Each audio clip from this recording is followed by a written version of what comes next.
Carta de Paulo aos Romanos, capítulo 16, verso 17 e 18 apenas. Rogo-vos, irmãos, que noteis os que promovem dissensão e escândalo contra a doutrina da igreja presbiteriana. É assim que está escrito aí, irmão? Não, contra a doutrina da igreja Assembleia de Deus. É isso aí que está escrito aí? Contra a doutrina da escatologia consumada, é? Não, né? Escatologia plena, também não. Não. Notem, pois, irmãos, os que promovem dissensão e escândalo contra a doutrina que aprendestes, desviai-vos deles. Porque os tais não servem a nosso Senhor Jesus Cristo, mas ao seu próprio ventre. E com suaves palavras e lisonjas enganam os corações dos simples. Amém, só até aí. Irmãos, eu acho interessante que Romanos, na opinião de alguns teólogos, ou da maioria dos teólogos, é a principal carta do Novo Testamento. Ela é inspirada tanto quanto a carta aos Gálatas, é a mesma inspiração. Quanto a isso não tem questionamento. A questão é que o conteúdo da carta aos Romanos, ele é considerada a carta mais importante do Novo Testamento, porque ela revela a graça, revela a salvação, revela os principais pilares e princípios da salvação, da graça, da fé em Cristo.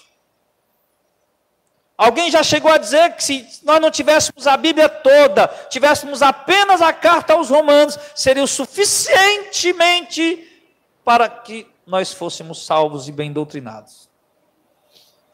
Agora, o intrigante de tudo isso é que depois de Paulo trazer tantas exortações, que é o que compõe a carta aos Romanos, exortações, doutrina, instruções, ele traz aqui, no final, um alerta.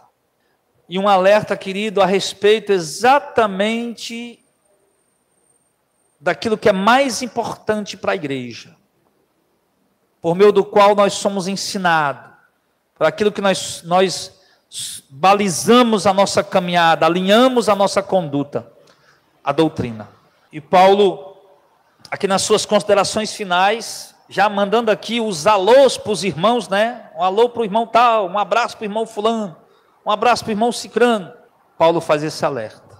Só, irmão, que Paulo, ele tinha sim a certeza de que depois de muito tempo ia surgir na igreja muitos líderes que iam dividir a igreja em pedaços, que iam fracionar a igreja.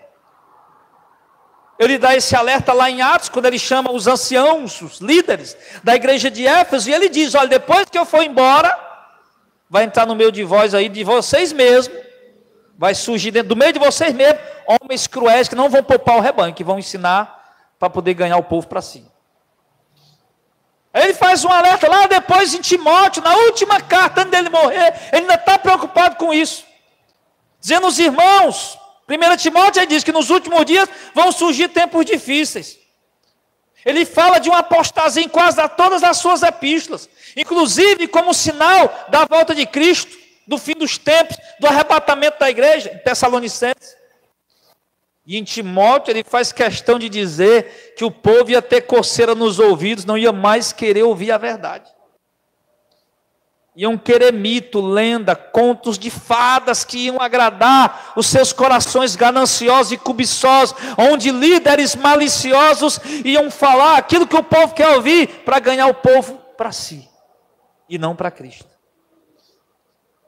Paulo, não há uma única epístola de Paulo, irmão, das 13 que ele escreveu, que não traga um alerta em relação a essas coisas. Era um homem totalmente preocupado com a sã doutrina, para que o povo guardasse ela, porque ele também estava sempre dizendo: será que eu corri em vão aí, para pregar o evangelho para vocês? Será que todo o trabalho que eu fiz aí foi em vão? O homem que foi apedrejado, levou chicotada, que apanhou de cipó, que nas viagens dele o navio afundou 3 vezes, andava a pé, muitas vezes por caminhos desertos, correndo perigo, passando necessidade para pregar o evangelho, e agora simplesmente o povo deixar de crer, ou confundir a graça com a lei, ou trocar o evangelho por um outro evangelho, ou misturar a doutrina, deixar de ser pura e trazer uma doutrina diluída ou poluída. Então Paulo estava preocupado que o seu trabalho viesse de fato a convergir em salvação de vidas.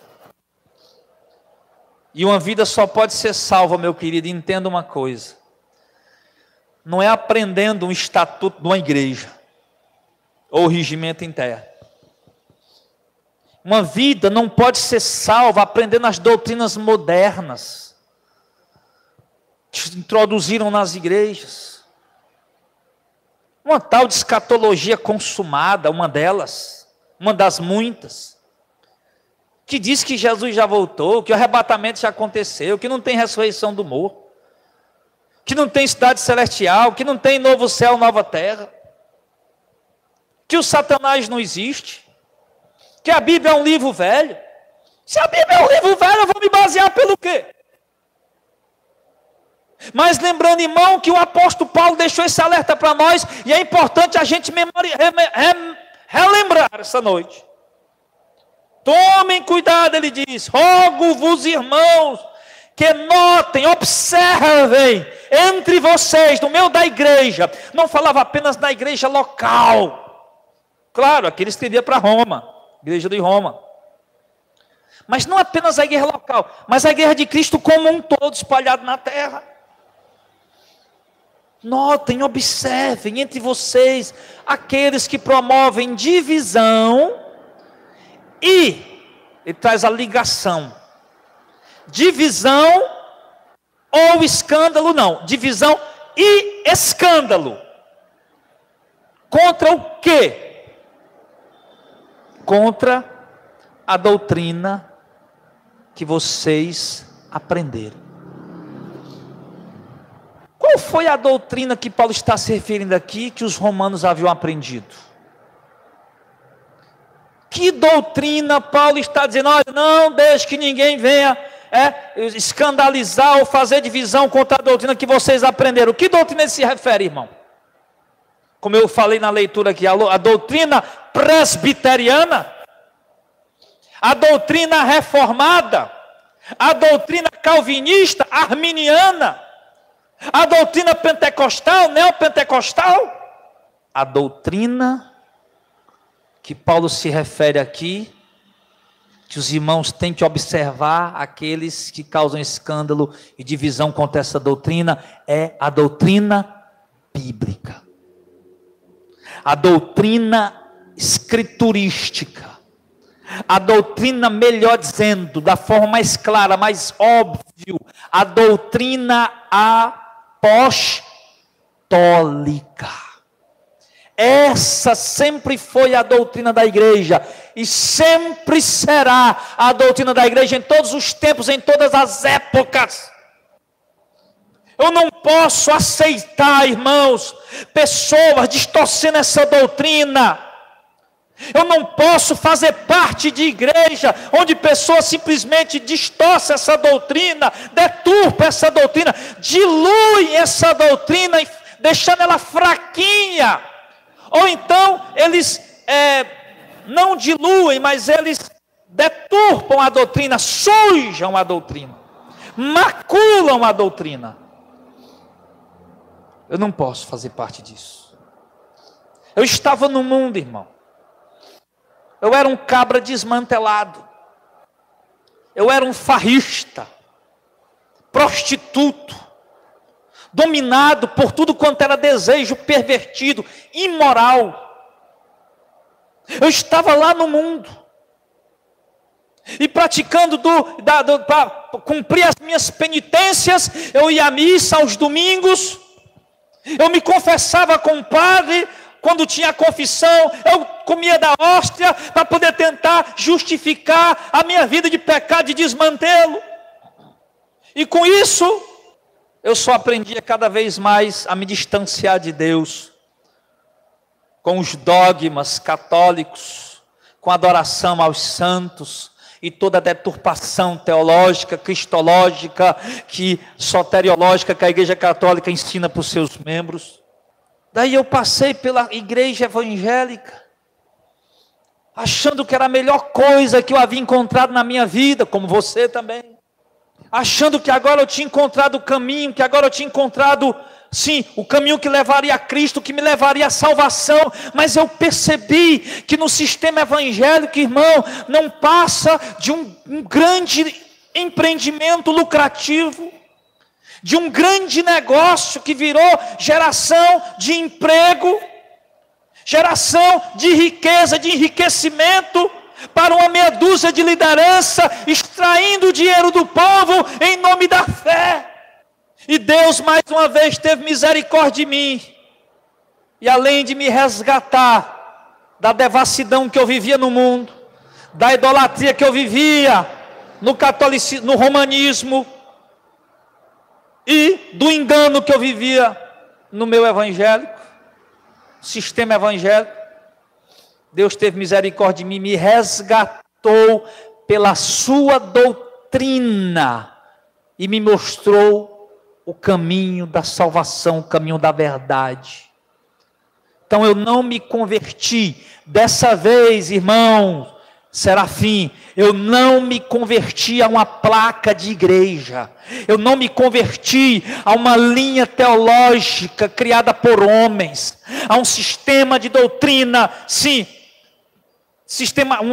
um sistema de regras, de doutrinas organizada por homens. Não, me converti de fato ao Evangelho, a Cristo, para viver essa palavra, para pregar essa verdade, que confronta homens e mulheres, jovens, adolescentes, que confronta príncipes e reis, ricos e pobres, negros e brancos, independente da etnia, da cor, da raça, da posição social, que confronta os religiosos mais certinhos que você pode conhecer.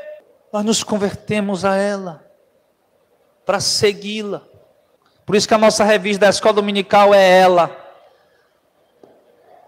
Porque eu prefiro ela como revista da escola dominical, evangelista Heitor, porque assim a gente pode ter uma exegese, uma interpretação mais correta da Escritura, e não pegar uma coisinha organizada do jeito que um sistema religioso, que uma denominação quer que eu ensine, quer que eu pregue. Eu vou lhe dizer, meu irmão, somente isso, essa doutrina que Paulo está dizendo aqui, ela pode salvar, podia salvar os romanos, e somente ela pôde salvar todas as 20 gerações que passaram, os 20 séculos que passaram de Paulo até hoje. 21 séculos, no século 21.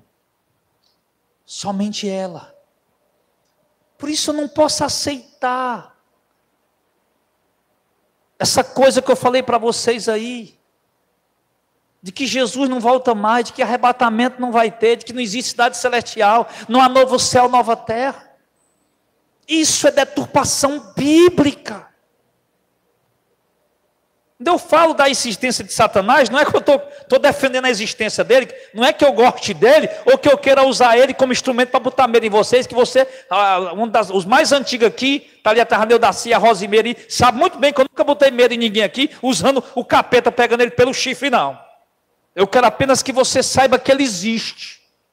Então, não posso aceitar uma doutrina que diz, irmão, que a Bíblia é um livro velho, que Pedro, irmão, uma doutrina que diz que Pedro não entendeu a graça, que fica embaralhando por aí, cabeça de crente, menino, como diz aqui, simples, crente menino.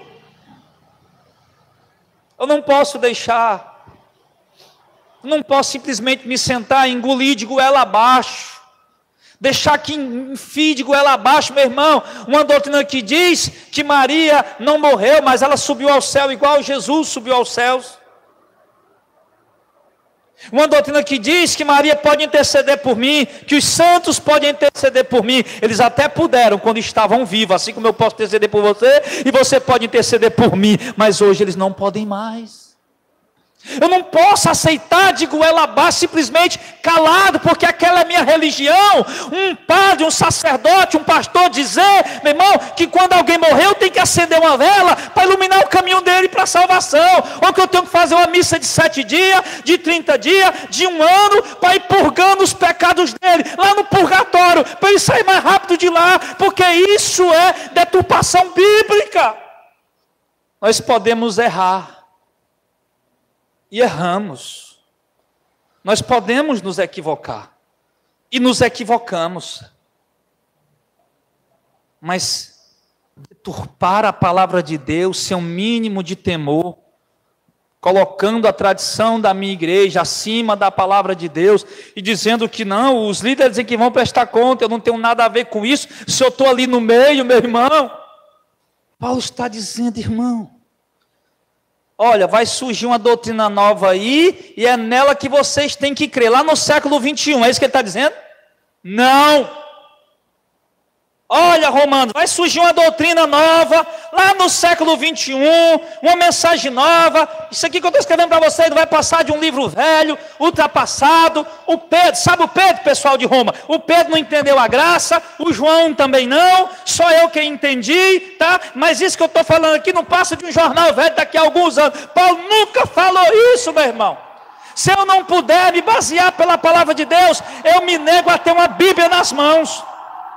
Se eu não puder me basear pela Bíblia Sagrada, eu me recuso a ter uma Bíblia em casa.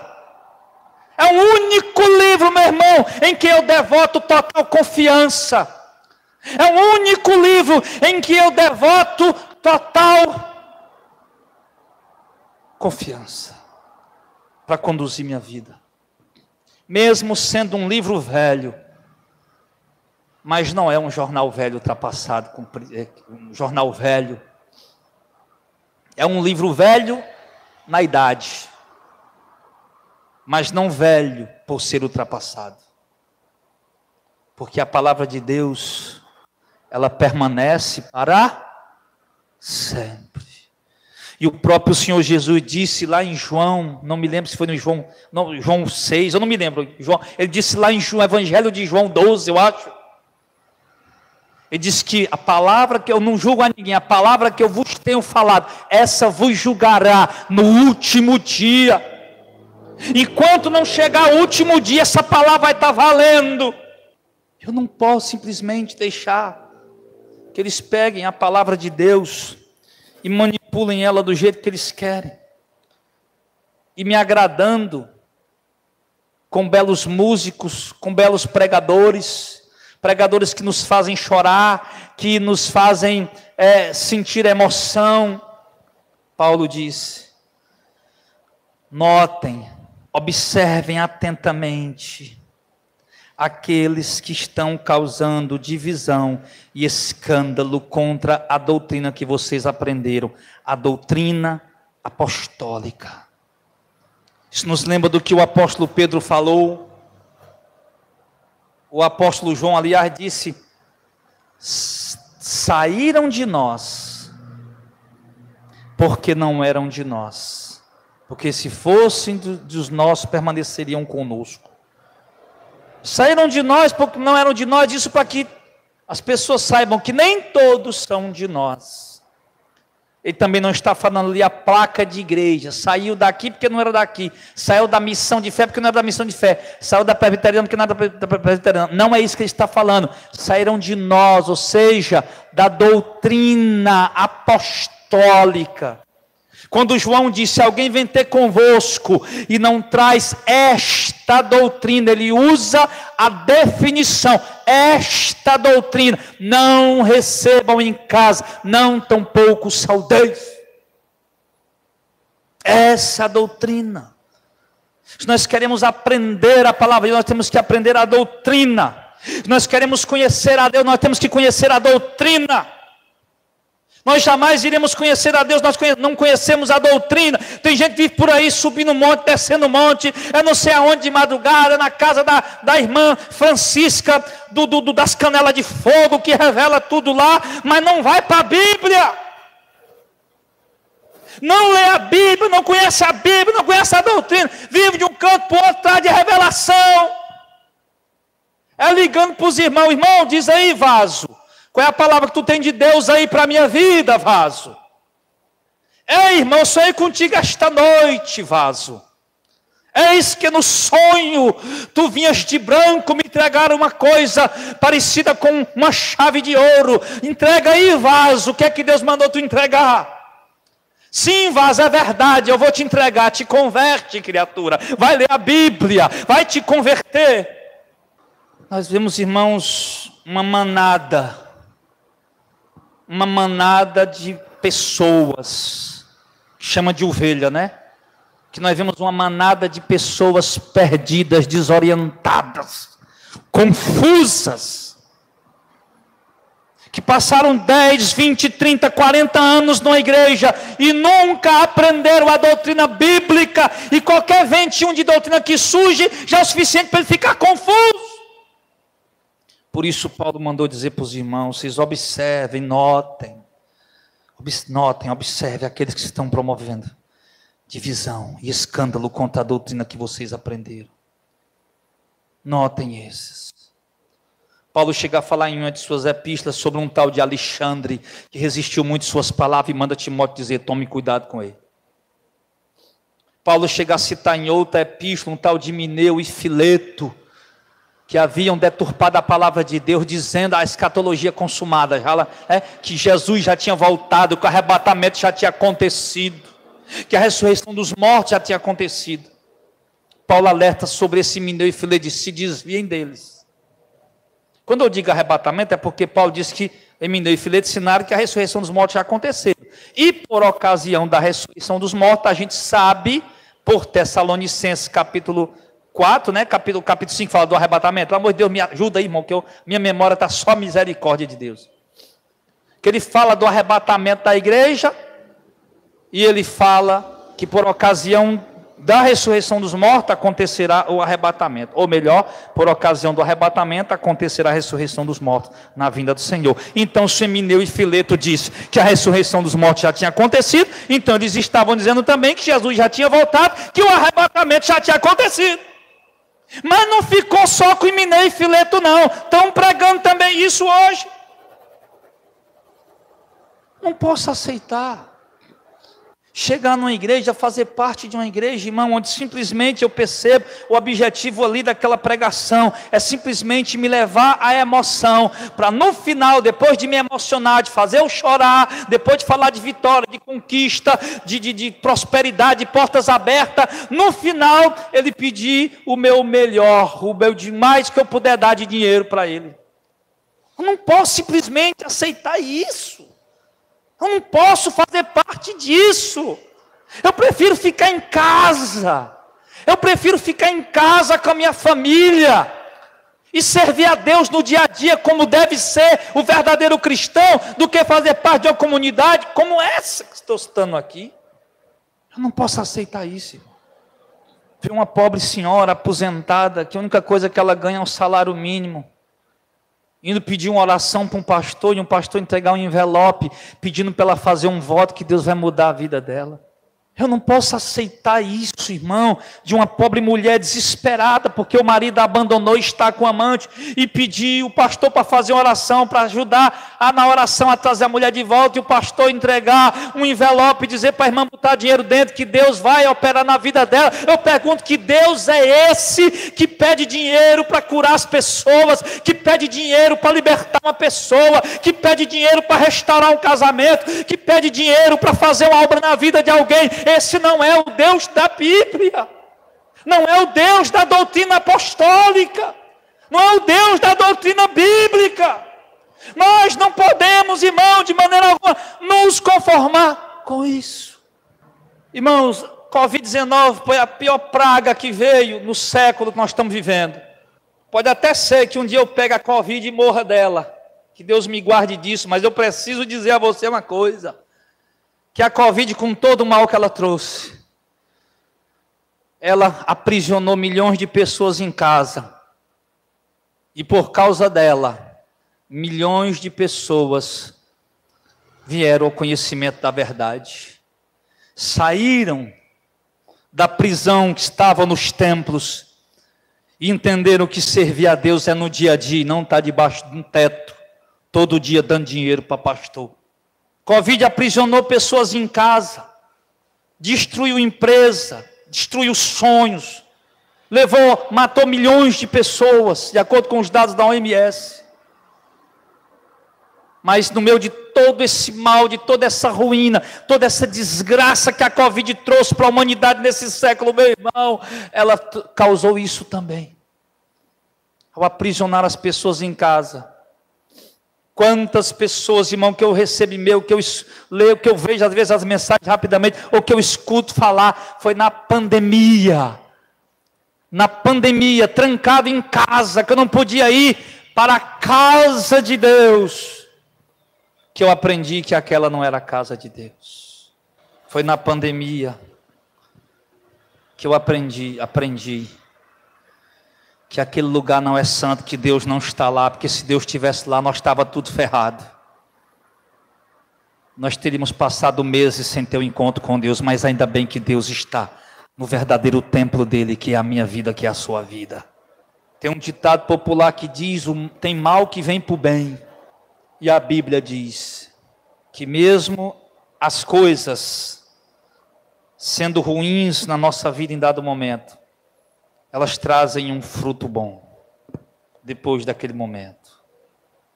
Paulo falou em outras palavras isso para os hebreus, o autor dos hebreus.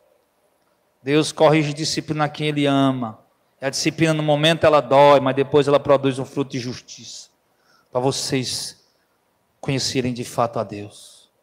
Então, quando as pessoas não querem, estão hipnotizadas, aprisionadas a um sistema, manipuladas por homens maliciosos, de mentes brilhantes para o mal, como dizia o finado irmão Lázaro, homens de mentes brilhantes para o mal, que vivem a projetar a próxima campanha, o próximo movimento, que vão causar na igreja, e aquilo causa um impacto nas pessoas, e essas igrejas vão lotando, vão enchendo, e as pessoas cada vez mais distantes de Deus, sem perceber, caminhando para o abismo, sem se dar conta que cairão no inferno.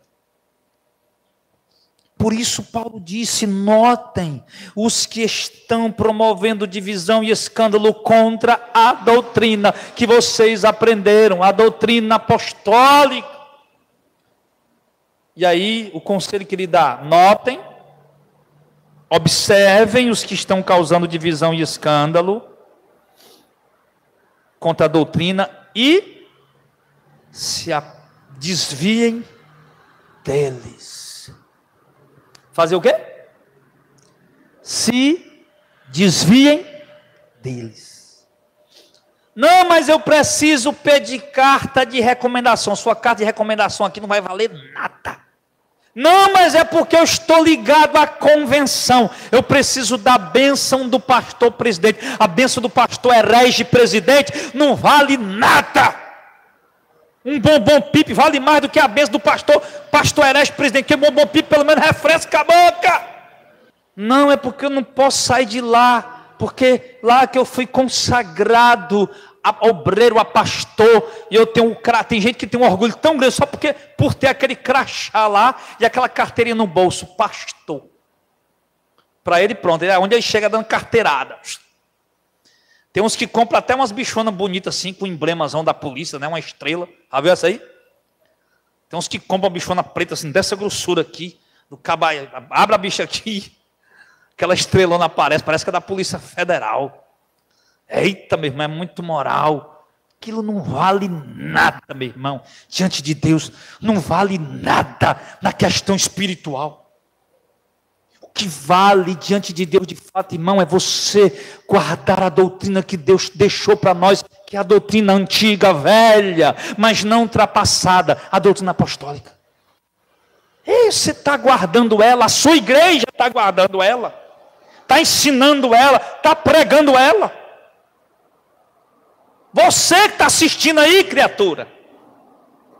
A sua igreja está guardando ela, está ensinando ela, está pregando ela. Não, mas lá eles que vão prestar conta com Deus e você também. Seu covarde. Honra ao menos as calças que você tem, rapaz, você veste. Pelo amor de Deus. Acaba usa calça para dizer que é homem. Honre essas calças que você veste, rapaz. Deixe de ser covarde. Bando de obreiro frouxo. Vendo o pastor distorcer a palavra, deturpar a palavra, fica lá tudo com mimimi lá atrás, com fofoquinha falando uns para os outros, não tem coragem de fazer nada, cambada de covarde, ainda diz que ama a palavra de Deus, ainda diz que ama a obra de Deus, quando vai para o culto, ainda diz que está fazendo obra de Deus, está fazendo obra de homem. Tem que notar, observar, quem está causando divisão, escândalo contra a doutrina, e se desviar dele, meu irmão. O povo é tão atordoado, que já viu um cara no meu canal, mas ele já botou 1 milhão de vezes a mesma mensagem. O único evangelho verdadeiro pregado no Brasil é pelo Valdemir de Santiago, porque lá tem milagre. Ele não viu o meu vídeo nos quartos do milagre, lá em Canindé. Quanto de milagre que o São Francisco fez para o povo lá. Eu vou lá em Juazeiro do Norte. Vou lá, subir lá no horto do Padre Cício e vou filmar também. Eu vou filmar as imagens tudinho do Ceará. Vou em tudo que é cidade do Ceará, eu vou fazer uma viagem agora daqui uns dias. Ô Marro Gilmar, se Deus quiser, né, Gilmar? Nós vamos sair por aí filmando tudo que é imagem de santo que tiver por aí no meio do caminho. E onde tiver quarto de milagre, nós vamos entrar e vamos filmar também. Então, meu irmão, tem que fazer o quê? Tem que notar. Eu só posso notar se eu estiver atento. Dormindo o sono da negligência, do comodismo, não é porque aqui está bom, minha igreja tem ar-condicionado, minha igreja tem poltrona, que pena que lá no inferno não tem nada disso, né, irmão? Quem dera lá no inferno tivesse uma poltronazinha, um arzinho condicionado também. Tem gente que se acomoda até com a aparência da igreja. Houve um camarada que mora na periferia da cidade, como eu moro, dizendo lá, onde a gente estava reunido, lá, rapaz, eu vou para aquela igrejona lá da Ossuari, lá, porque lá é chique, lá, e dizia desse jeito. Lá é bonito, lá a gente chega lá, é chique, lá é tudo bonito, aquelas luzes apagadas lá, aquelas luzes piscando, coisa mais linda do mundo. Lá perto de casa só tem igrejinha ré, pequenininha, fuleirais. E eu escutando a conversa, eu digo, rapaz, esse cara é doido. Eu não quis dizer nada, estava um bocado de pastor lá, um bocado eu fiquei na minha. Eu digo, esse cara é perturbado. Vai por uma igreja pela boniteza dela. Mas o pior, irmão, que ele é apenas um reflexo, ou uma ponta de um iceberg, de uma multidão que está por aí. Então, para notar isso, tem que estar atento. Eu te pergunto, você está atento? Você está atento, você está vigilante, você está olhando essas coisas em sua volta, ou você está olhando só para a vida do irmão? Porque tem gente que para dar conta da vida dos outros é uma beleza. Para dar conta da vida dos outros é uma maravilha. Em vez de para de olhar para a vida dos outros e começa a observar isso aí. Você vai se assustar se você conseguir ver mesmo, você conseguir enxergar. Quando você perceber que uma porcentagem gigantesca está em profunda apostasia, distante dessa doutrina que Paulo disse que era para nós se desviar dos homens que distorcem ela. Não, basta balançar um chucai e dizer que lá tem milagre, o povo vai correndo. Então, esses hereges estão balançando aí uma cuia de milho, aí as ovelhas escutam a zoada da cuia de milho e sai correndo para cima lá, para comer um punhadinho velho de milho, mas não se dá conta que estão só engordando ela para depois, ó. Então, meu irmão, tem que notar e tem que se desviar, tem que sair deles, amém, pessoal? Tem que sair deles. Nunca tive convicção, irmão, tão grande como eu tenho da minha fé e do evangelho que eu prego, que eu sigo como eu tenho hoje. Porque eu deixei de olhar para as revistinhas. Eu deixei de aprender com as revistinhas. Eu comecei a aprender com a Bíblia de verdade. Eu não me deixei manipular mais por homens, mas eu busquei o conhecimento de fato da palavra de Deus. E aí, para concluir, no verso 18, ele diz que esses homens que fazem isso não servem ao nosso Senhor Jesus Cristo, servem ao seu próprio ventre, e com palavras suaves e bajulação, eles enganam os corações dos simples. Palavras suaves e bajulação, o que é que ele quer dizer? Que eles falam bem baixinho. Deus vai fazer. É isso que ele está falando? Não. Palavra suave e bajulação, ele está falando de homens que ensinam, irmão, para coçar os ouvidos, a ganância dos homens, coçar a coceira dos ouvidos da ganância dos homens. Paulo não diz que o povo tem um comichão nos ouvidos, que quanto mais coça, não se acaba a coceira. Um comichão de ganância, de cobiça. Aí esses homens fazem isso. Eles servem o próprio ventre deles. Eles estão preocupados, ou seja, eles não servem a Cristo, ao seu próprio ventre, eles servem a eles mesmos, só pensam neles mesmos. Tanto é que eu ri. Eu ri quando vi pastores, né? O Agenor Duque fazendo uma mobilização para ir lá para frente do Palácio do Planalto, lá em Brasília. Para poder meu nome daquele órgão lá, STF, né? É Supremo Tribunal Federal, liberar para abrir as igrejas. Não tem que abrir as igrejas porque nós temos que cuidar do povo. Olha, irmão, isso é uma piada. Mas eu achei graça disso. Onde é que para cuidar do povo o cara tem que estar com igreja aberta? Eles chamam isso aqui de igreja, né? Para igreja é isso aqui, não é nós não.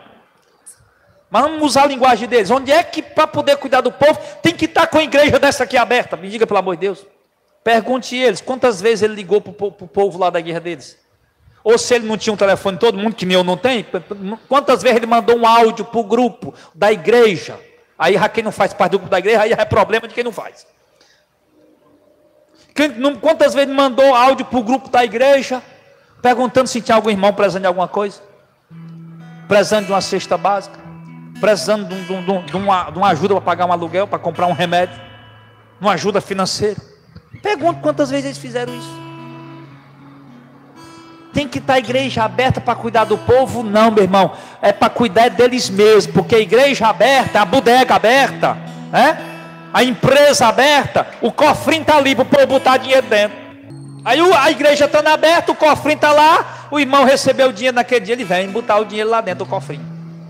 E receber a imposição das mãos do santo homem de Deus. Sai de lá mais encapetado do que entrou. E o pior agora, liso. Aí o Silas Malafaia, fazer o voto da casa própria. Não, você vai comprar sua casa aí, só você botar o valor do aluguel que você paga, né? Você bota aqui o valor do aluguel aí, parcela em 12 vezes dentro do inverno. O Malafaia fazendo isso, um assembleiano. Bota 12 vezes aí a parcela do aluguel que você bota aí, bota dentro aí, né? E muitos aí tem esse negócio aí. O outro lá, o reverendo João Batista lá da Igreja da Graça, o cimento da bênção, o pacotinho de cimento ungido da casa própria. Aí lá está o povo na igreja fazendo uma fila para pegar o pacote de cimento ungido para levar para casa.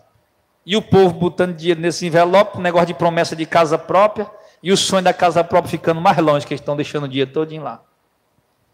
É muito mais fácil, escute, você ganhar dinheiro rogando no jogo do bicho. Estou mandando ninguém rogar não, estou fazendo uma comparação. É muito mais fácil ganhar dinheiro rogando Totolec, Popagão, que é mais, Mega Sena, esse negócio lá do Silvio Santos, meu nome? Do Silvio Santos, Telecena, a loteria do São João, pode ser que o São João lhe ajude. É muito mais fácil ganhar dinheiro rogando nesse jogo aí, do que botando dinheiro dentro do envelope com o pastor dizendo que se você botar, Deus vai multiplicar. Porque lá pelo menos o cara tem uma chance, 1 milhão, e aí você não tem nenhuma. Então, minha irmã, ele está dizendo aqui, eles servem o ventre deles, irmão. Não se iluda não. Com lisonjas, com palavras suaves, ou seja, com bajulação. Paparicando o povo, não tem uma exortação, não tem uma doutrina, não tem um ensinamento, é só vitória. Aquele louvor da Damares, né? É só vitória, agora é só vitória, é só vitória. Agora acabou, é só vitória. Que é só vitória, meu irmão? Quem dera fosse só vitória. Tem irmão aí com os bolsos cheios de dinheiro, a conta gorda, que está numa prova mais medonha do mundo. Tem outro que está liso, quebrado, mas está na outra prova, do outro negócio lá. Não é só vitória, irmão. A caminhada é de prova. Esses homens servem o ventre deles, falam palavras suaves e lisonjas, exatamente para seduzir o povo, para enganar o povo, para iludir o povo, falando que o povo gosta de ouvir o que o povo quer ouvir, para agradar o povo, para segurar o povo lá. Então, meu irmão, segue o conselho de Paulo, tá bom? Eles enganam o coração dos simples.